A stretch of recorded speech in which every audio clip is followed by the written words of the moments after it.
Well, hello and welcome to this week's episode of Politics in the Pulpit, a lectionary-based preaching resource designed to ask the provocative questions of how politics could appear in our preaching this week. My name is Ali Macmillan and I'm a deacon, a Methodist deacon based at Methodist Central Hall in Westminster, and my role here is about coming alongside people where they are and reaching out into the community. As part of a religious order, I have a rhythm and a wholeness to my life. Well, each week I'm joined by a different guest from a different place and space on the pulpit and political spectrum, and today I'm really pleased to introduce Emily Shepherd. Emily is the joint CEO of Welcome Churches alongside Sue Butler and lives near Manchester. She co-founded Welcome Churches with Karina Martin in 2018, a charity whose vision is for every refugee to be welcomed by the local church. Well, hello, Emily. Welcome. It's really good to have you with us this week. Hi, Ali. Thanks for having me. It's great to be here. Well, as I say, thank you for joining us. And we know that politics in the pulpit can be a bit of a contentious topic sometimes. We believe it's essential that the world around us speaks into our churches. So when you hear arguments of people saying that politics shouldn't be in our preaching, how do you respond to them? It's so hard, isn't it? And it's something that we constantly wrestle with at Welcome Churches, because as an organisation that is about refugees being welcome in our communities, refugees in politics every week. And so how do we, as a Christian organisation, engage with that and engage with the media headlines that we see is something that we constantly wrestle with. It's I have my own point of view over, I think refugees should be welcome. I think that our communities should be safe spaces for refugees of all sorts of different backgrounds to be in. But I know that my views aren't shared by other people in my community. So how do I live alongside people with those different points of view, and where's the space for the church in that? Is something that we're constantly rethinking and constantly thinking, how do we engage in this in a constructive way rather than a divisive way, which I think a lot of our politics does a lot of the time. Oh, thank you. That's a really nuanced response, thinking about, how we hold those differing views together. So I'm sure we'll have an interesting conversation today. It's great to have you here. Well, each week I ask my JPIT colleagues for a little roundup of their expertise and what they think we might want to be keeping an eye on in the world this week. And there's lots going on at the moment. So some of the things they've suggested is that it's the 75th anniversary of Windrush this week. And at the same time, there are reports that the Home Office is disbanding the units that were set up to implement the recommendations of Windrush Lessons Learned Review. So lots going on there. And there are also plans to ramp up the use of stop and search, which has been shown to be disproportionately target Black and minority ethnic groups. It's a heat wave in India and parts of the UK, and weather events which scientists say are becoming more common as a result of climate change. So two big things there. And then Labour has launched its energy policies this week, which include investing in new forms of renewable energy, but also continuing to extract fossil fuels, the burning of which are the major contributor to climate change. Conservatives have said that they will also grant new licences for oil fields in the North Sea. Labour has promised to stop granting new licences for exploring possible new oil fields. So political parties taking quite different views there. I'll also add that it's Refugee Week this week and Sanctuary Sunday this Sunday, and there are some resources are available for that. But I'd be really interested to hear, Emily, what from your context are the key justice issues or political events that you want to just highlight for us? Yeah, I think all of those ones that you've mentioned and others remind us how we're living in such a connected world and such a globalized world, aren't we? That a heat wave in India is something that we need to care about in the UK, and the long-term impacts of migration is what we see in the Windrush Review. That these things happen at one point in history, but they have a knock-on effect throughout the years, don't they? And we definitely see that with all those that are seeking refuge. I guess from a refugee point of view, a really tragic story we've heard in the last week is another boat in the Mediterranean that has been capsized, and the tragic loss of so many lives there is something that probably hasn't taken up our news as much as it should have done. And it's tragic that it's become so normal for so many people to lose their lives seeking refuge and seeking sanctuary and just looking for a better life. Yeah, thank you for highlighting that. As you say, sometimes things which are great tragedies but become normal. So it's really important to have voices like yours that highlight those things for us. So thank you. Well, the readings for this Sunday, the 25th of June, are Psalm 69, 7 to 10 and 16 to 18, with the option of including 11 to 15, those verses in between. Jeremiah 20, 7 to 13, Romans 6, 1b to 11, and Matthew 10, 24 to 39. So with our metaphorical newspapers open in one hand, let's open our Bibles. And Emily, I wonder where you'd like to start today, if there's a particular theme or question that you wanted to bring out for us.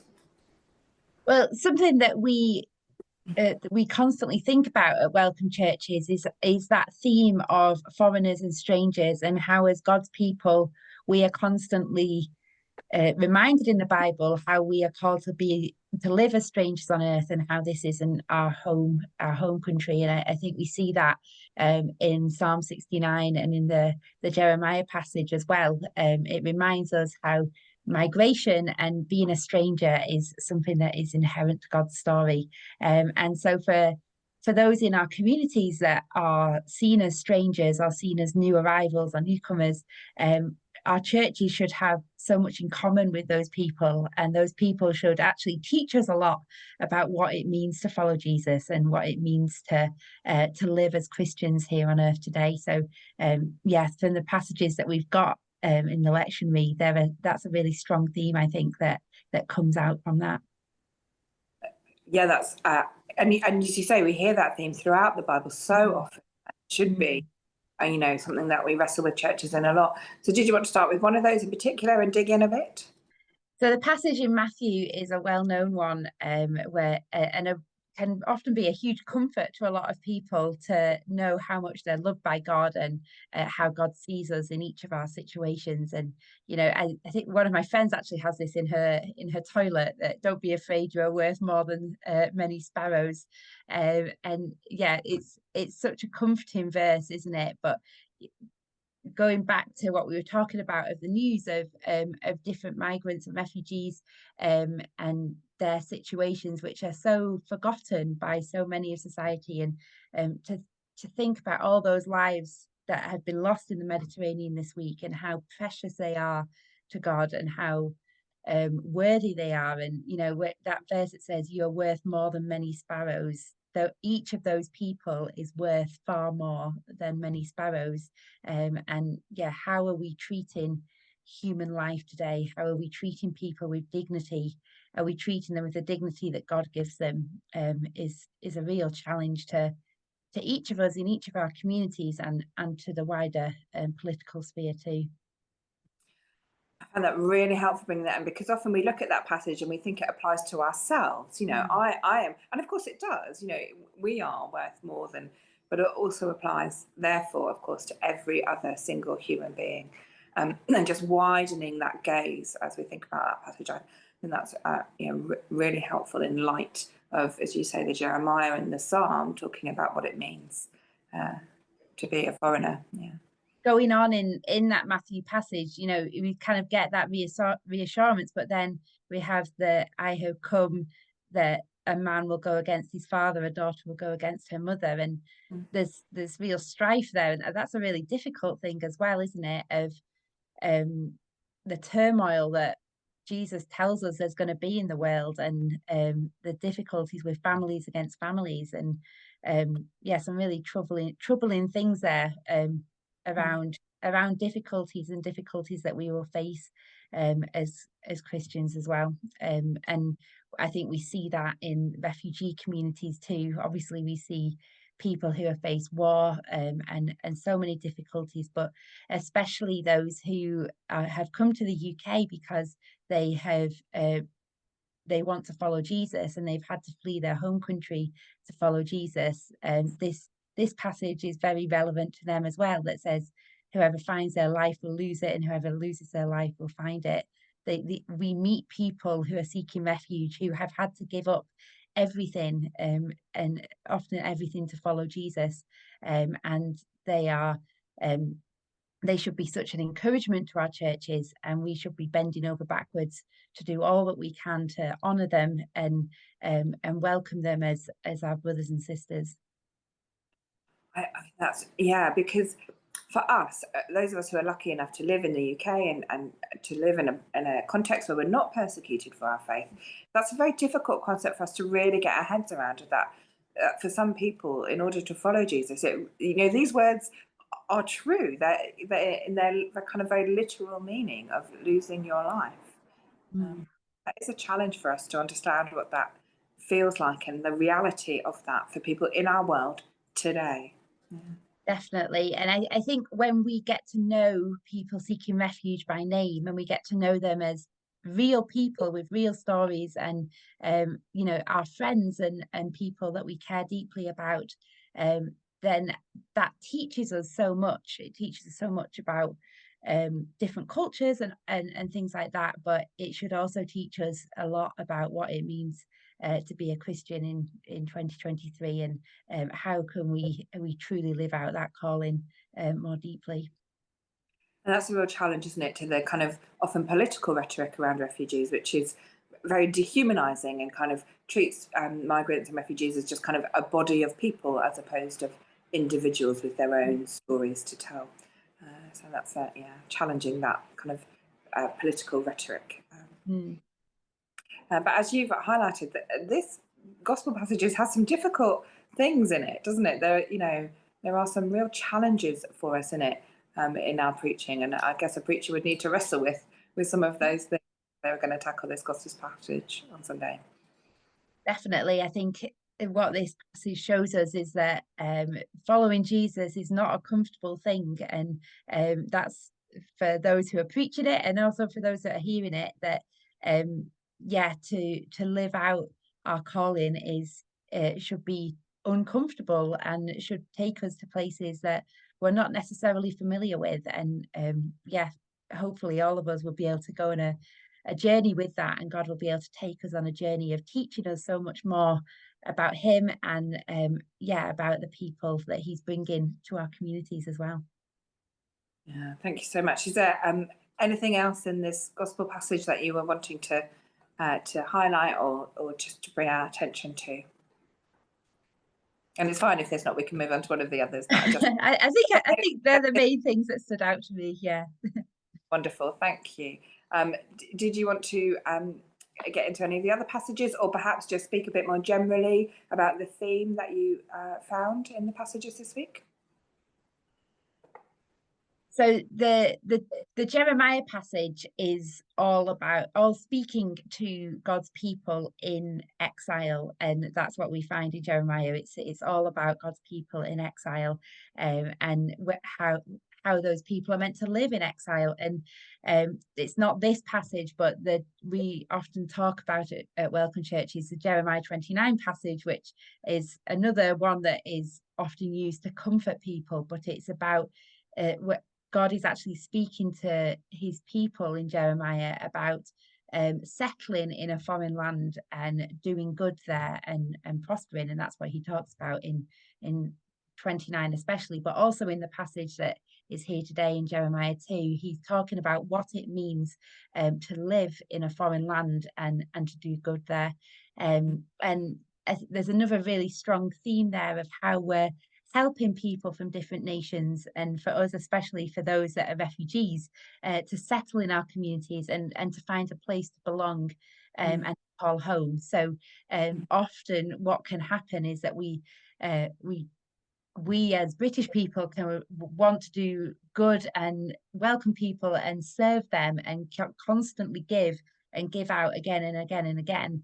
But we also need to find places for people who are arriving to contribute and to participate and to make their own mark on our societies as well. And I think that's something that Jeremiah can teach us a lot about in terms of helping new arrivals to play their part in our communities and not always be receiving, but also giving as well.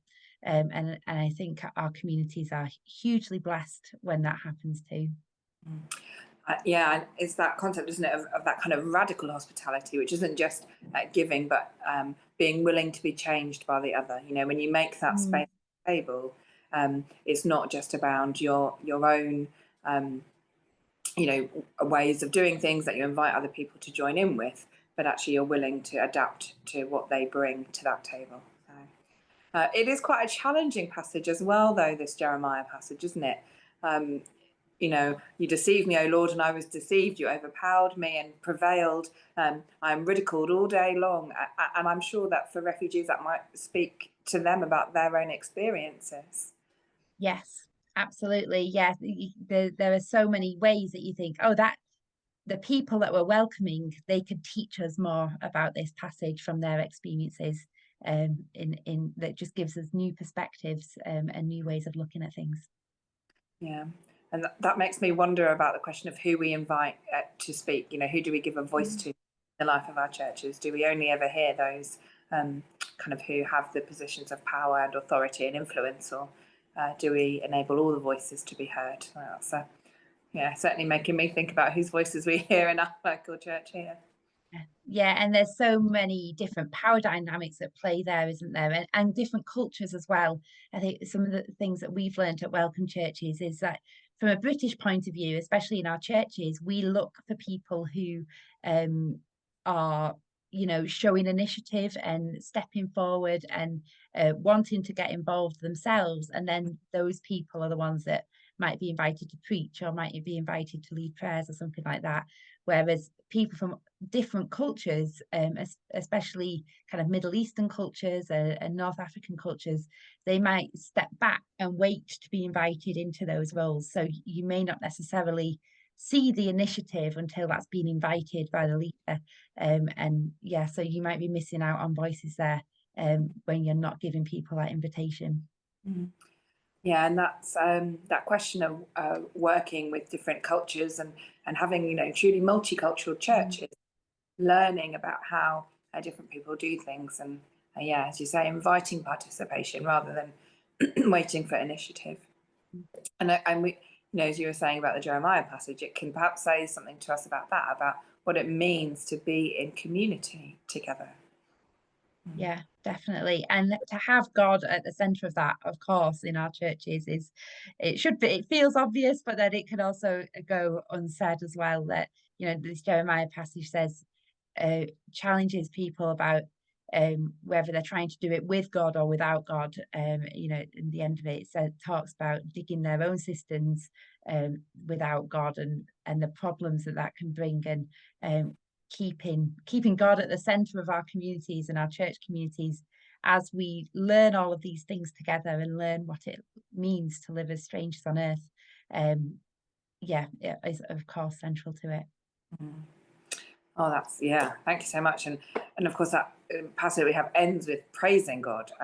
So really, yeah, as you say, keeping God at the centre of all things is really helpful. Did you want to have a think about any of the other passages? Well, we've looked at there were just the Romans we haven't touched on yet. Did you want to touch on that or not? We don't always do all 4 passages in this podcast, so it's fine.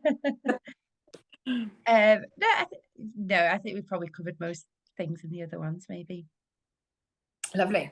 And I always say, if there's any other things that somebody wanted to bring and not had the opportunity to say, or just kind of things that were particularly on your heart as you were preparing, they think, oh, I've not had an opportunity to say that. So is there anything else that you wanted to bring for us today for our preachers as they're considering these passages?